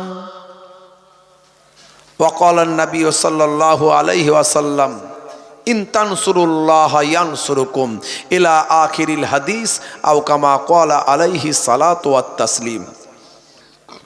শ্রদ্ধেয় সম্মানীয় আজকের সভার সভাপতি, মঞ্চ উপবিষ্ট সম্মানীয় মোহতারাম, আপনাদের এলাকার সুনামধন্য ব্যক্তিত্বরা যারা আছেন, আমার অত্যন্ত প্রিয় মানুষ, সামনে উপবিষ্ট আছেন আমার পিতৃতুল্য বাপজিরা, তরুণ যুবকেরা, মুরব্বিয়ানেরা, সুফি দরবেশেরা, জওয়ান যুবকেরা, স্নেহের বাচ্চারা অনেকে জেগে আছে এই গভীর রাত্রিতে, পর্দার আড়ালে আছেন জননী মায়েরা, বোনেরা, জাতি ধর্ম বর্ণ নির্বিশেষে মাইক্রোফোনের আওয়াজে কান লাগিয়ে আছেন শ্রোতা বন্ধুরা, প্রত্যেককে আমি মোহেব্বুল্লাহ হুসাইনি আমার আন্তরিক সালাম শুভেচ্ছা ভালোবাসা জ্ঞাপন করি। আল্লাহ পাকের রহমত সমস্ত ঈমানদারির উপর হোক, জোরে বলুন আল্লাহুম্মা আমিন। দীর্ঘ সময় আলোচনা শুনেছেন, খুব সংক্ষেপে আলোচনা। অন্যান্য দিন বেশি বেশি নামাজের কথা বলি, রোজার কথা বলি, হজ যাকাতের কথা বলি, ইবাদতের কথা বলি। অন্যান্য দিন অনেক কোরআন মাজিদের আয়াতকে সামনে রেখে, হাদিস পাককে সামনে রেখে বৈজ্ঞানিক দৃষ্টিকোণ থেকে ইসলাম ভার্সেস বিজ্ঞান তুলে ধরার চেষ্টা করে মানুষকে বোঝানোর চেষ্টা করি। আজকে আমাদের ঈমান আমলকে ব্যারিকেড করা, আমাদের ঈমান আমলকে বাঁচানো নিয়ে একটু আলোচনা আপনাদের মাঝখানে করি, খুব ছোট করে, লম্বা চওড়া নয়, খুব সংক্ষেপ। হে তরুণ যুবকেরা, হে আমার বন্ধুরা, শুনে রেখে দিন বাবা, জেনে রেখে দেন, আমার আল্লাহ তাআলা পৃথিবীর জমিনে আপনাকে আশরাফুল মাখলুকাত করেছেন, সৃষ্টির শ্রেষ্ঠ জীব বানিয়েছেন। কেন শ্রেষ্ঠ করলেন? হে পৃথিবীর মানুষ, শ্রেষ্ঠত্বের পরিচয় কতটুকু দিচ্ছেন একটু বুকে হাত দিয়ে চিন্তা করবেন। নামাজ শুধু পড়লে আপনি জান্নাতে যাবেন, এটা পৃথিবীর কোথাও লেখা নাই। নামাজের সঙ্গে সঙ্গে আরও আপনাকে কিছু কাজ করতে হবে। রোজা শুধু রাখলেই আপনি জান্নাতে যাবেন, পৃথিবীর কোথাও এইটুকু লেখা নাই। রোজা রাখার সঙ্গে সঙ্গে নবিয়ানা তারিকা আপনাকে বাস্তবায়িত করতে হবে।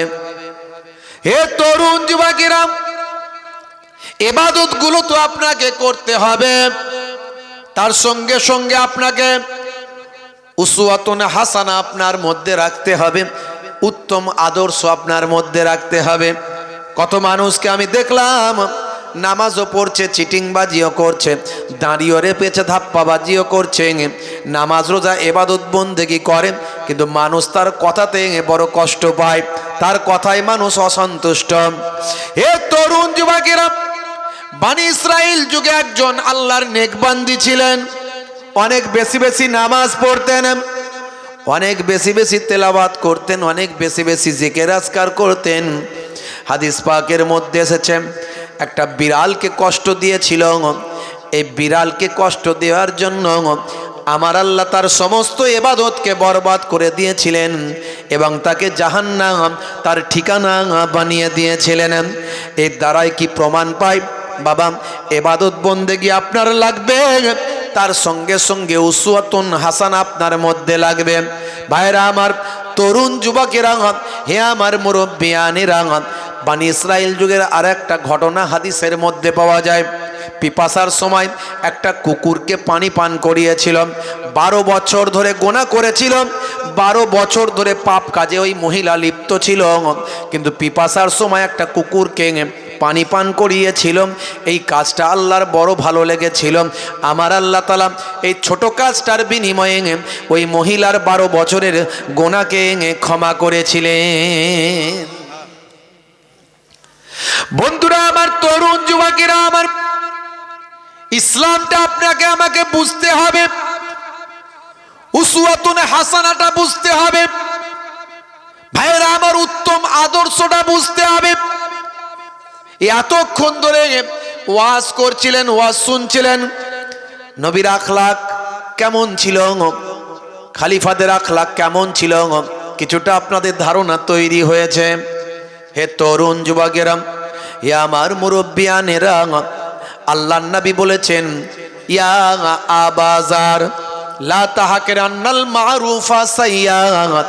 বাবা আবুজার, তোমার জীবনে এমন ছোট ছোট নেক কাজ, ভালো কাজ আছে আবুজার, তোমার মনে হতে পারে এটা আবার ভালো কাজ নাকি, এটা আবার আমল নাকি, এটা আবার নেক কাজ নাকি, এটা তোমার মনে হতে পারে আবুজার, কিন্তু বাবা আবুজার হতে পারে, শুনে রেখে দাও, ওই ছোট ছোট নেক কাজ, ভালো কাজগুলোর জন্য আমার আল্লাহ তাআলা তোমার জীবন জিন্দেগিতে রহমতের দারিয়া বর্ষণ করে দেবে।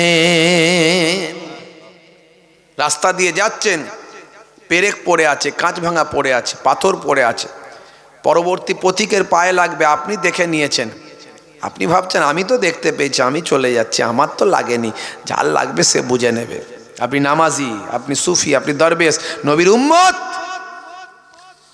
আমার নবীর অর্ডার, পরবর্তী পথিকের পায়ে যেন কষ্ট না লাগে তার জন্য তুমি সেটা সরিয়ে দাও। আপনার হাতে সময় আছে, সরিয়ে দিলেন। হে তরুণ যুবকেরা, আপনি দেখছেন বাবা পথের ধারে একজন মানুষ কষ্ট পাচ্ছে, সবাই চলে যাচ্ছে, আপনার হাতে সময় আছে। হাতে যদি সময়ও না থাকে, সময় বের করে তার কষ্ট লাঘব করার চেষ্টা করুন। উসওয়াতুন হাসানা আপনার মধ্যে নিয়ে আসুন, নবিয়ানা তারিখ আপনার মধ্যে নিয়ে আসুন। হে তরুণ যুবকেরা, ছোটদের সঙ্গে যখন আপনি মিশবেন, বাচ্চাদের সঙ্গে বাচ্চাদের মতো মিশুন, বাচ্চাদেরকে ভালোবাসুন, বাচ্চাদেরকে স্নেহ করুন। বাচ্চারা যেন আপনার কাছে সহজে আসে, আপনার কাছে যেন ভয় না পায়। আবার বড়দের সঙ্গে যখন মিশবেন, আপনার বুজুর্গ ব্যক্তিদের যখন পাবেন তখন শ্রদ্ধা করুন, সম্মান করুন, কারণ আপনার থেকে তিনি বয়সে বড়, এই বয়সে বড় হওয়ার কারণে তাকে সম্মান করুন। আল্লাহর নবী বুজুর্গদের সম্মান করতে শিখিয়েছেন, নবীর আদর্শ। দয়ার নবী বলেন যে ছোটদের স্নেহ করে না, বড়দের সম্মান করে না, সে আমি নবী আমার দলভুক্ত নয়। বুঝতে পারছেন? উসওয়াতুন হাসানা আমার নবীর মধ্যে ছিল, সে আদর্শকে নিয়ে আসুন। হে তরুণ যুবকেরা, অহমিকা বোধকে ত্যাগ করতে হবে। আত্মগরিমা, আত্ম অহমিকা, আমি অমুক, আমি তমুক, আমি এই, আমি সেই, আমি নেতা, আমি মন্ত্রী, আমি হুজুর, আমি মাওলানা, আমি পীর সাহেব, আমি ডাক্তার, আমি ইঞ্জিনিয়ার, আমি ধনী, আমি ব্যবসায়ী। এই আত্মগরিমা, আত্ম অহংকার, তাকাব্বরি যেন আপনার মধ্যে না থাকে। হে তরুণ যুবকেরা, আমার আল্লাহ কোরআন মাজিদের মধ্যে জানিয়ে যান, ইন্নাল্লাহা লা ইউহিব্বুল মুতাকাব্বিরিন, আমার আল্লাহ তাকাব্বরকারীকে, অহংকারীকে আমার আল্লাহ মোটেও পছন্দ করেন না। হে তরুণ যুবকেরা, হে আমার মুরব্বিয়ানেরা, আপনাকে একজন সাধারণ মানুষ, সহজ সরল মানুষ হিসাবে নিজেকে, আমিত্বকে নষ্ট করতে হবে। আমার আমিত্ব বলে কিছু না হয়, আমি একজন সহজ সরল একজন মানুষ হিসাবে বাস্তবায়িত করব নিজের জীবনকে। এই প্রেক্ষাপট, এই বাস্তবতা যদি আপনি তৈরি করতে পারেন, এটা আমার আল্লাহ বড় পছন্দ করেন। আপনার অহমিকা, তাকাব্বর আল্লাহ পছন্দ করেন না। হে তরুণ যুবকেরা, হে আমার মুরব্বিয়ানেরা, হে মুসলমান, ইসলামের নীতি আদর্শটা আপনাকে আমাকে বুঝতে হবে। নবিয়ানা তারিকা, নবিয়ানা আখলাকটা আমার আপনার মধ্যে বুঝতে হবে। হে জওয়ান যুবকেরা, হে আমার বন্ধুরা, হযরত নবী সুলাইমান আলাইহিস সালাম, ভাইরা আমার, সুলাইমান নবীর হাতে একটা আংটি ছিল, আংটি। এই আংটিতে আল্লাহ এমন মুজিজা দিয়েছিলেন, এমন আল্লাহ কুদরতি শক্তি দিয়েছিলেন, সুলাইমান নবী হাতে যখন পরে থাকতেন, সে হাতের আংটির কারণে সমস্ত বিশ্বতা আর কন্ট্রোলে থাকত। সুলাইমান নবী এমনই একজন বাদশাহ, ভাই আমার, চারজনের মধ্যে একজন এমন বাদশাহ যিনি সারা পৃথিবীতে ভাই আমার রাজত্ব করেছিলেন। সেই সুলাইমান নবীকে আল্লাহ এমন ক্ষমতা দিয়েছিলেন, এমন শক্তি দিয়েছিলেন। সুলাইমান নবীকে আল্লাহ বলেছিলেন, নবী সুলাইমান, আমি তোমাকে দুটোর মধ্যে একটা দেব, হয় তোমাকে আমি এলেম দেব, না হলে তোমাকে আমি রাজ্য দেব। বলো তুমি এই দুটোর মধ্যে কি চাও? সুলাইমান নবী বলেছিলেন, যদি আমি রাজ্য নিই, লোকে আমাকে বাদশা বলে সম্মান করবে, রেসপেক্ট করবে। আর যদি আমি এলেম না জানি, তাহলে যিনি দেনেওয়ালা সে আমার মাবুদ আল্লাহ কি তো চিনতে পারবো না। সুলাইমান নবী বলেছিলেন, মাবুদ গো, আমার রাজ্য চাই না, তার পরিবর্তে এলেম চাই, বিদ্যা চাই, জ্ঞান চাই। এমন জ্ঞান, এমন এলেম, এমন বিদ্যা দাও যাতে আমি আমার প্রভু, আমি আমার আল্লাহ তোমাকে চিনতে পারি। আল্লাহ পছন্দ করলেন সুলাইমান নবীর এই সরলতা, নম্রতা আল্লাহ পছন্দ করলেন। আমার আল্লাহ রাজি হয়ে গেলেন সুলাইমান নবীর উপর। ভাইরা আমার, তরুণ যুবকেরা আমার, হে আমার মুরব্বিয়ানেরা, শুনে রেখে দিন বাবা, জেনে রেখে দেন। হে মুসলমান, আমার আল্লাহ বললেন, নবী সুলাইমান তোমাকে আমি তোমার উপর খুশি হলাম, আমি রাজি হয়ে গেলাম, তোমাকে আমি দুটোই দিলাম। যাও, আমি তোমাকে এমন এলেম দিলাম, এমন বিদ্যা দিলাম যে তুমি শুধু মানুষের ভাষা নয়, সমস্ত জীবকুলের ভাষা, সমস্ত পশু পাখির ভাষা, সমস্ত জিনজিন্নাতের ভাষা, সব কিছুর ভাষা, সব কিছুর জ্ঞান আমি আল্লাহ তোমাকে দান করে দিলাম। এটা হলো তোমার জ্ঞান, আমি আল্লাহ এমন তোমাকে দিলাম যে জ্ঞান এই জামানায় আমি আর কাউকে দিই না। হে নবী সুলাইমান, 2 নাম্বার হলো তোমাকে আমি রাজত্ব দিলাম, বাদশাহী দিলাম, এমন রাজত্ব দিলাম, এমন বাদশাহী দিলাম, তোমার কথা মানুষ তো শুনবে, তোমার কথা পশু পাখিও শুনবে, তোমার কথা জিন জিন্নাতিরা শুনবে, তুমি হাওয়া বাতাস সমস্ত বিশ্বকুলের উপর তুমি রাজত্ব করতে পারবে। সুলাইমান নবীর হাতে আল্লাহ একটা আংটি দিলেন। এই আংটিটা হলো মোজেজা আংটি। এই আংটিটার দ্বারাই আল্লাহ সুলাইমান নবীকে দিয়ে, এই আংটি দিয়ে আল্লাহ পৃথিবীকে কন্ট্রোল করাতেন। ভাইরা আমার, তরুণ যুবকেরা আমার, হে আমার মুরব্বিয়ানেরা, শুনে রেখে দিন বাবা, জেনে রেখে দেন হে মুসলমান, আমার আল্লাহ তাআলা সুলাইমান নবীর হাতে আংটি দিলেন। এই আংটির মোজেজা, অলৌকিক শক্তি ছিল বিরাট। এই আংটির ওসিলায় সুলাইমান নবীকে দিয়ে আল্লাহ গোটা পৃথিবীকে কন্ট্রোল করাতেন। জিন বা আমার জিন্নাতেরা সব সুলাইমান নবীর কন্ট্রোলের মধ্যে ছিল।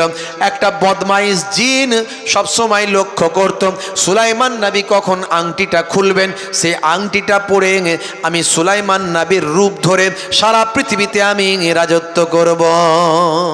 একজন বদমাইশ জিন, সে এই ধান্দায় থাকতো সব সময়, কখন সুলাইমান নবী আংটি খুলবে আর আমি আংটিটা ঝেড়ে নেব। বুঝতে পারছেন? এমন লোক আছে না নাই? সুযোগ পেলে টাকা যাচ্ছ কোথায়, বন্ধু যেতায়, আসবে কবে, ঝগড়া যাবে, আপনি টাকা দিয়ে দেখবেন, বিরাট বন্ধুত্ব। 10 জন বন্ধুকে ধার দেবেন, দেখবেন কজন ঠিক টাইমে ফেরত দিচ্ছে। এত বন্ধুত্ব সব শেষ। বুঝতে পারছেন? তাহলে কিছু লোক ঝাড়ু পাটি আছে। আপনি চায়ের দোকানে বসে আছে, আপনি দেখছেন হুজুর বলে গেছে মুসলমান মুসলমানকে দেখলে সালাম দেবে, আসসালাম ও কাবলাল কালাম, কথা বলার আগে দাও তুমি সালাম। সালাম দেওয়ার সময় দেখবে না কে চাচতো ভাই, কে ফুফুতো ভাই, কে মামাতো ভাই, মুসলমান দেখবে সালাম দেবে। এটাই নবীর তরিকা। হযরতে আলী মুর্তজা কারামাল্লাহু ওয়াজহু আল্লাহর নবীর দরবারে আসছেন। সেখানে বসে আছেন হযরতে আবু বকর সিদ্দিক রাদিয়াল্লাহু তাআলা আনহু। তাহলে সালামটা কে কাকে দেবে? যারা বলেন সালামটা কে কাকে দেবে? আবু বকরকে দেবে হযরতে আলী মুর্তজা হুজুর, তাই তো নাকি? আল্লাহর নবী সালামের পদ্ধতি জানিয়েছেন। একজন ব্যক্তি অধিক ব্যক্তিকে সালাম দেবে। উপবিষ্ট ব্যক্তি, দাঁড়িয়ে থাকা ব্যক্তি উপবিষ্ট ব্যক্তিকে, বসে থাকা ব্যক্তিকে সালাম দেবে। চলমান ব্যক্তি বসে থাকা ব্যক্তিকে সালাম দেবে। আল্লাহর নবী কে কাকে সালাম দেবে সুন্দরভাবে হাদিসের মধ্যে বলেছেন। হে তরুণ যুবকেরা, নবীর হাদিস অনুযায়ী তাহলে আবু বকর সিদ্দিক হুজুর বসে আছেন, হযরতে আলী হুজুর ঢুকছেন, তাহলে সালামটা দেওয়া দরকার হযরতে আলী মুর্তজা কারামাল্লাহু ওয়াজহুর। সাহাবাদের মধ্যে এসব জিনিস কখনো ভুল হয় না, কিন্তু এই দিন হযরতে আলী মুর্তজা কারামাল্লাহু ওয়াজহু নবী পাকের দরবারে ঢুকেছেন। হযরতে আবু বকর হুজুর বসে আছেন, সালাম তিনি দিলেন না। হযরতে আবু বকর হুজুর অবাক, কি ব্যাপার, আলী সালাম দিল না? ঘাবড়ে গেলেন। এটা তো হওয়ার কথা নয়, এটা তো অবাস্তব, এটা বাস্তবে হওয়ারই কথা নয়, এটা হলো কেমন করে? হযরতে আবু বকর সিদ্দিক রাদিয়াল্লাহু তাআলা আনহু হযরতে আলী মুর্তজা কারামাল্লাহু ওয়াজহুকে নিজে থেকেই সালামটা দিলেন। জোরে হবে না? সালাম দেওয়া হলো সুন্নত, জবাব দেওয়া হলো ওয়াজিব। অনেকে সালাম দেওয়াটাকে ফ্যাশন মনে করে, ওয়েট মনে করে, নিজের আমিত্ব মনে করে। অনেকে সালাম পেতে চায়, সালাম দিতে চায় না। কথা ঠিক না ভুল? হুজুর মনে মনে করে ভক্তরা আমাকে সালাম দেবে, আমি কি সালাম দেব। ইমাম সাহেব মনে মনে করে মুসল্লিরা আমাকে সালাম দেবে, আমি কি সালাম দেব, ইমাম না। মুফতি সাহেব মনে মনে করে এই সমস্ত মুসলমানেরা আমাকে সালাম দেবে, আমি মুফতি সাহেব মানুষ বলে কথা। হাজি সাহেব মনে মনে করে আমি হজ করে এসেছি, পাড়ার লোক আমাকে সালাম দেবে, কারণ আমি হলাম হাজি সাহেব। দাড়িওয়ালা জুব্বাওয়ালা মানুষ চিন্তা করে এদের তো দাড়ি নাই, ঠিক মতো নামাজ পড়ে না, আমি কি ওদের সালাম দেব, ওরা বরং আমাকে সালাম দেবে। ডাক্তার সাহেব মনে মনে করেন আমি তো ডাক্তার বলে কথা, আমি কত মানুষের ট্রিটমেন্ট করছি, রুগীরা আমাকে সালাম দেবে, আমি কেন রুগীদের সালাম দেব। হে তরুণ যুবকেরা, হে আমার বন্ধুরা, শুনে রেখে দিন বাবা। দোকানদার মনে মনে করে আমি এত বড় ব্যবসায়ী, কাস্টমার অল্প পয়সার মাল কিনবে, আমি এত টাকার মাল নিয়ে বসে আছি, কাস্টমার আমাকে সালাম দেবে, আমি কেন সালাম দেব। হযরতে আলী মুর্তজা কারামাল্লাহু ওয়াজহু বলেন আমি সব সময় চেষ্টা করতাম আমার আগে না কেউ সালাম দিতে পারে, কারণ আমি স্বপ্নের মধ্যে দেখেছি, খ্বাবের মধ্যে দেখেছি জান্নাতের ভিতরে একটা বালাখানা আমার আল্লাহ তৈরি করেছেন, যে বান্দা আগে সালাম দেবে তার জন্য রেখে দেওয়া হয়েছে। আল্লাহর নবী আসতি হযরতে আবু বকর সিদ্দিক হুজুর কমপ্লেন করছে আল্লাহর নবীর কাছে, ইয়া রাসূলুল্লাহ, আজকে আলী এসেছে আমার পরে, এসে আজকে আমাকে সালাম দেয়নি। সালাম দেওয়ার কথা হযরতে আলীর, কিন্তু আমাকে সালাম দেয়নি হুজুর। আল্লাহর নবী বললেন আলী সালাম দাওনি, ব্যাপারটা কি, কি হলো হঠাৎ এরকম ব্যাপার। আল্লাহর নবীকে হযরতে আলী মুর্তজা বলেন হুজুর বেয়াদবি নেবেন না, আমি গত রাত্রে একটা স্বপ্নে দেখলাম, খ্বাবে দেখলাম যে বান্দা আগে সালাম দিচ্ছে তার জন্য আল্লাহ একটা জান্নাতে বালাখানা রেখেছেন। আমি চিন্তা করলাম আমি যদি হযরতে আবু বকরকে আগে সালামটা দিই তাহলে ওই তো বালাখানাটা, ওই জান্নাতের ঘরটা আমি আলী পেয়ে যাব, আর আমার বুজুর্গ ভাই হযরতে আবু বকর থাকতে ওই ঘর আমি কেমন করে নিতে পারি। না না না, আমি ওই ঘরটা নিতে চাই না, আবু বকর যেন ওই ঘরটা পায়, এর জন্য আমি আগে থেকে সালাম না দিয়ে আবু বকরকে সালাম দেওয়ার সুযোগ করে দিলাম। দেখেছেন তাদের চিন্তা ভাবনা কি, আর আমরা সালামকে এখন ফ্যাশন বানিয়েছি, বুঝতে পারছেন। হাতটা তুলে দিল, মুখে একটাও কথা বলে না, হাতটা তুলে দিল, দিয়ে ওরই মাঝখানে সালাম হয়ে গেল, সালাম কালাম সব হয়ে গেল, এদিকে কাত হয়ে গেল, ওদিকে কুপকাত হয়ে গেল, ওরই মাঝখানে সব খোঁজ খবর হয়ে গেল, ফ্যাশন সালাম, বুঝতে পারছেন। মুসলমান আবার দেখবেন মুসাফা করে এক হাতে, নিউ মডেলের মুসাফা হচ্ছে এখন, এক হাতে মুসাফা, মানে ওই ইংরেজদের কাছ থেকে শিখেছে হ্যান্ডশেক করা এক হাতে। আখিরি জামানা কত রকমের বক্তা বেরিয়েছে, মানে শোনালে আপনি ঘাবড়ে যাবেন। একটা আগে মোবাইল দোকানে রিপেয়ারিং করতো, এখন বড় বক্তা হয়ে গেছে, মোবাইল ইউনিভার্সিটি থেকে পড়েছে। কোন ইউনিভার্সিটি? মোবাইল ইউনিভার্সিটি থেকে পড়েছে, ও কোনো মাদ্রাসা থেকে পড়েনি, ও মোবাইল ইউনিভার্সিটি থেকে পড়ে এখন বিরাট বড় বক্তা হয়ে গেছে। সবেতে হারাম হারাম হারাম, শুধু হুজুরদের ভুল ধরে, শুধু আলেমদের ভুল ধরে, হুজুরদের ভুল ধরে। আমি শোনালে আপনারা বুঝতে পারবেন, হ্যাঁ কত বড় ব্রাদার রে ভাই, হ্যাঁ শুধু হুজুরদের ভুল ধরে, বুঝতে পারছেন। আলেম ওলামাদের শুধু ভুল ধরে। আর একটা আপনি 2-4 লাইন 10 লাইন ন্যাড়া আরবি হ্যাঁ যদি পড়তে দেওয়া হয়, এমনি আরবি দেখে দেখেই পড়তে পারে বলে আমার বিশ্বাস হয় না, বুঝতে পারছেন। ব্যাখ্যা মানে সব ভুল, আর তারা বিরাট বড় বড় পণ্ডিত, বড় বড় আলেম, যোগ্য যোগ্য আলেমদের ভুল ধরে। এই দেখুন হুজুর হাত তুলে বলছে রব্বানা যালামনা আনফুসানা, বাংলা মানে কি জানেন? হে আমার রব আল্লাহ, আমি অনেক পাপ করেছি। মানে হুজুর বলছে আল্লাহ আমি অনেক পাপ করেছি, আল্লাহ নিজের নাফসের উপর অনেক জুলুম করেছি। আর মুসল্লি বলছে আমিন, আল্লাহ হ্যাঁ হুজুর অনেক পাপী, তুমি ক্ষমা করো। আমি বেশি শোনালাম না, বেশি শোনালে সময় যাবে।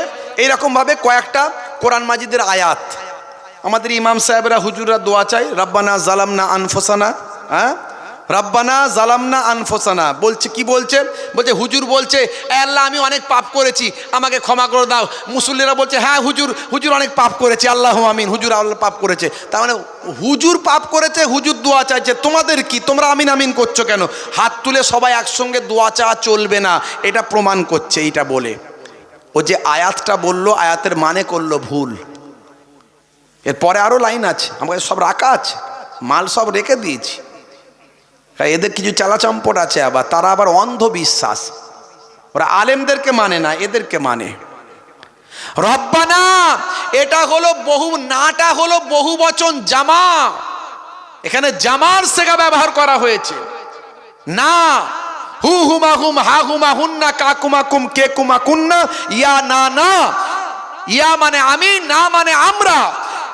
এখানে বলছে হুজুর দোয়া চাইলো নিজের জন্য, তোমরা বললে আমিন আমিন, কিন্তু হুজুর নিজের জন্য শুধু দোয়া চাইনি, হুজুর বলেছে রব্বানা হে আমাদের প্রভু, জালাম না আমরা জুলুম করেছি, আনফুসানা আমাদের নফসের উপরে।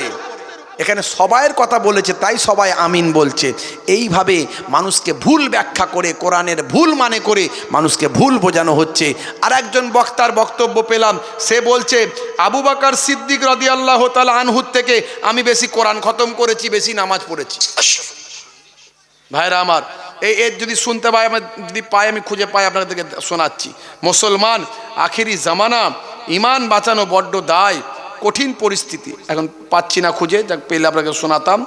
মুসলমান তরুণ যুবকেরা আমার, মুরব্বিয়ানেরা আমার, ভাইরা আমার, আখিরি জামানা বলছে আবু বকর হুজুরের থেকে আমি বেশি হজ করেছি। তিনি কবার হজ করেছে, আমি যে কতবার হজ করেছি ভুলে গেছি। যে আবু বকর সিদ্দিক হুজুরের থেকে, আবু বকর থেকে, সেটা এত সুন্দর করে সম্মান দিয়ে কথা বলছে না, যে আবু বকরের থেকে। আল্লাহর নবী সাহাবীদের নাম নিলে সম্মান দিয়ে নাম নিতে হয়। আল্লাহর নবী বলেছেন আসহাবিকান নাজুম বিআইহিম ইক্তাদাইতুম ইহতাদাইতুম, আমার সাহাবীরা হলেন আকাশের নক্ষত্রের ন্যায়, যে কোনো সাহাবীকে অনুসরণ করবে, ইক্তেদা করবে, ইহতাদাইতুম তোমরা হেদায়েত প্রাপ্ত হয়ে যাবে। সেই সাহাবীদেরকে তুচ্ছ তাচ্ছিল্য করে কথা বলছে আবু বকর সে কবার কোরআন মাজিদ খতম করেছে, তার থেকে কোরআন মাজিদ আমি অনেক বেশি খতম করে ফেলেছি। বুঝতে পারছেন? এইভাবে কত নামাজ পড়েছে, তার থেকে বেশি নামাজ পড়ে ফেলেছি, এইভাবে বক্তা বলছে। বুঝতে পারছেন? আখেরি জামানা, কত ধরনের ওয়াজ, কত ধরনের বক্তা আসছে।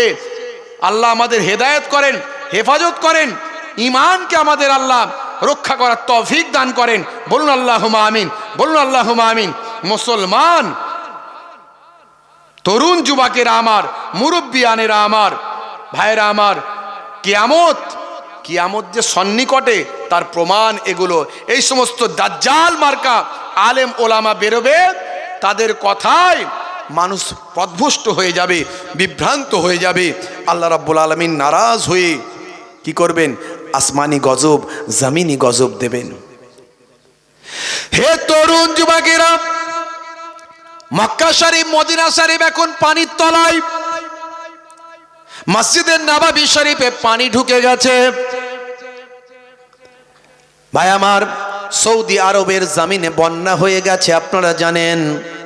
মুসলমান তরুণ যুবকেরা, এই মরুর দেশে বন্যা হওয়া এটা অস্বাভাবিক ব্যাপার, এরকম হয় না কখনো, এত পানি কখনো হয় না। এটা কিসের ইঙ্গিত? হে তরুণ যুবকেরা, কেউ কেউ আবার ইসলামের যারা শত্রু, অ্যান্টি ইসলামের মানুষ, তারা আবার বিরোধিতা করে বলছেন, কি বলছেন? যে মুসলমানদের কাবা, মুসলমানদের মদিনা, আর তাদের আল্লাহ রক্ষা করছে না, সেই জায়গাগুলো ডুবে ধ্বংস হয়ে গেল।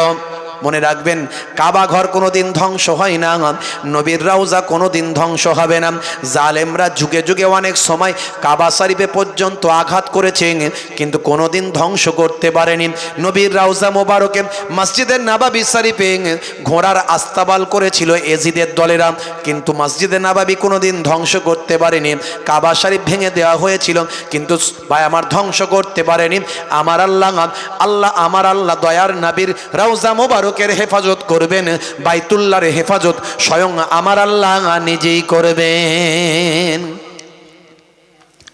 যারা বলছেন মুসলমানদের কাবা শরীফ ডুবে গেল, মদিনা শরীফ রওজা ডুবে গেল, ধ্বংস হয়ে গেল, বিভিন্ন রকম কথা বলছেন, আচ্ছা বলুন তো দেখি, এই কয়েকদিন আগে নেপালে মারাত্মক ভূমিকম্প হলো, কয়েকশো মানুষ মারা গেল, হাজার হাজার বাড়িগুলো ধসে পড়ল। এখানের কথা আপনি কি বলবেন? এটা কোথাকার কি ব্যাপার, কেন হলো এটা আপনি কেমন করে বলবেন? আচ্ছা বলুন তো দেখি ভাইরা আমার, তরুণ যুবকেরা, আমেরিকার জামিনে এখন দাবানল চলছে, যে দাবানলে হাজার হাজার মানুষ ঘর ছাড়া। ভাই আমার, ভাই তরুণ যুবকেরা শুনে রেখে দেন, বিঘের পর বিঘে, ভাই আমার একরের পর একর গাছপালা সব দাবানল, এমন ঝোড়ো হাওয়ায় সব আগুন লেগে যাচ্ছে। ভাই আমার হেলিকপ্টার বিভিন্নভাবে পানি দিয়ে আগুন নেবানো যাচ্ছে না, মানুষ ঘর ছেড়ে সব পালাচ্ছেন। এই গজব আপনি কেন হচ্ছে কিভাবে বলবেন? সুতরাং এগুলো সব আল্লাহর পক্ষ থেকে। মানুষ যখন অন্যায় পথে ধাবিত হয়, আমার আল্লাহ এক জায়গায় গজব দিয়ে অন্য জায়গার মানুষকে শিক্ষা দেন। এই যে সৌদি আরবের জমিনে আজকে বন্যা হয়েছে, সৌদি আরবের জমিনে বাদশা যে কর্মকাণ্ডগুলো করছেন, মোহাম্মদ বিন সালমান যে কাজগুলো করছেন, আমেরিকা, ব্রিটেন, ইসরায়েলকে খুশি করার জন্য, তাদের সঙ্গে বন্ধুত্ব বাড়ানোর জন্য যে কাজগুলো করছেন, সেগুলো ইসলামের বিরুদ্ধ, ইসলামের শরিয়তের বিরুদ্ধ, আল্লাহর কোরআন রাসূলের হাদিসের বিরুদ্ধ। এই কথাগুলো বলার জন্য ভাই আমার কয়েক ডজন সৌদি আরবের মক্কা শরীফ, মদিনা শরীফের আলেম ওলামাদের জেলখানার ভিতরে বাদশা ঢুকিয়ে দিয়েছেন। এ তরুণ যুবকেরা, শুধু তাই নয়, সৌদি আরবের জমিনে ভাইরা আমার কি বলবো, আপনার নাইট ক্লাব করা হয়েছে, যেখানে নাইট ক্লাবে ভাই আমার অশ্লীল নাচ গানের আসর বানানো হয়েছে। শুধু তাই নয় বন্ধুরা আমার, তরুণ যুবকেরা আমার, হালাল বার তৈরি করা হয়েছে। বার মানে যেখানে মদ খাওয়ার জায়গা, সেই মদ খাওয়ার জায়গার নাম দিয়েছে হালাল বার।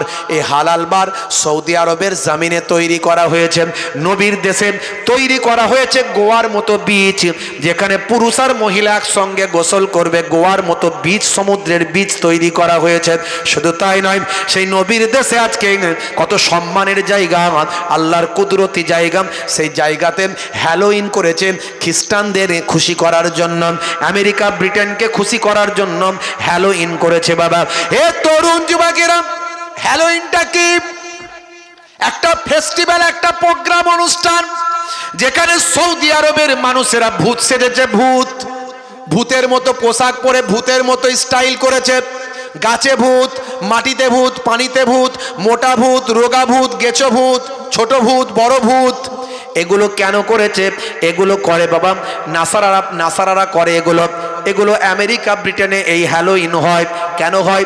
মানুষ মারা যাওয়ার পর তার আত্মা যেন আবার ফিরে এসে কোনো রকমে অ্যাটাক না করে, তার জন্য বছরে একবার তারা হ্যালোইন করে।